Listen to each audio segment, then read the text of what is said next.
എല്ലാവർക്കും സുഖമാണെന്ന് വിചാരിക്കുന്നു കേട്ടോ. അപ്പോൾ അതേ രാവിലെ തന്നെ സെറ്റ് മുണ്ടൊക്കെ ഇട്ട് ഒരുങ്ങി കെട്ടിയിരിക്കുന്നത് വേറെ ഒന്നും കൊണ്ടല്ല, നമ്മളിന്ന് ഗുരുവായൂരിലേക്ക് പോവാം കേട്ടോ. കുറേ കാലങ്ങൾക്ക് ശേഷമാണ് ശ്രീകുട്ടനെ ഒരു 6-ആം മാസമൊക്കെ പ്രഗ്നൻ്റ് ആയിരിക്കുമ്പോഴാണ് ഞാൻ ഗുരുവായൂർ പോയത് കേട്ടോ. പിന്നെ പോയിട്ടില്ല.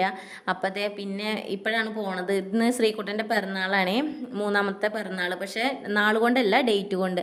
അപ്പം ഇന്ന് എല്ലാവരും കൂടിയിട്ട് ഗുരുവായൂർ പോകാമെന്ന് വിചാരിച്ചു കേട്ടോ.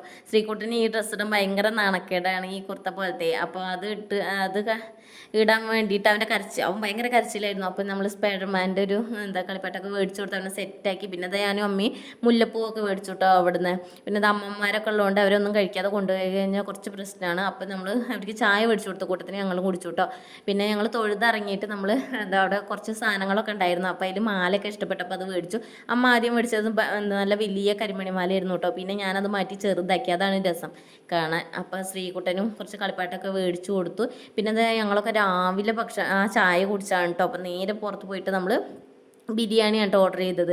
ആദ്യം എല്ലാവരും ചോറാണ് പറഞ്ഞത്, പിന്നെ ഒരാൾ ബിരിയാണി ഓർഡർ ചെയ്തപ്പോൾ എല്ലാവരും ബിരിയാണിയായി. പിന്നെ തൊട്ടടുത്ത് തന്നെയാണ് ആനപ്പന്തി പദം, അതൊക്കെ കണ്ടുപോയിട്ട് കുറേ കാലങ്ങൾക്ക് ശേഷം കേട്ടോ എല്ലാവരും ഇങ്ങനെ ഒത്തുകൂടുന്നത്. സത്യം പറഞ്ഞാൽ അങ്ങനെ ആഘോഷിക്കണം. എൻ്റെ ഇടയിലൊക്കെ ഞാൻ എൻ്റെ അമ്മേനെ നന്നായിട്ട് മിസ് ചെയ്തു.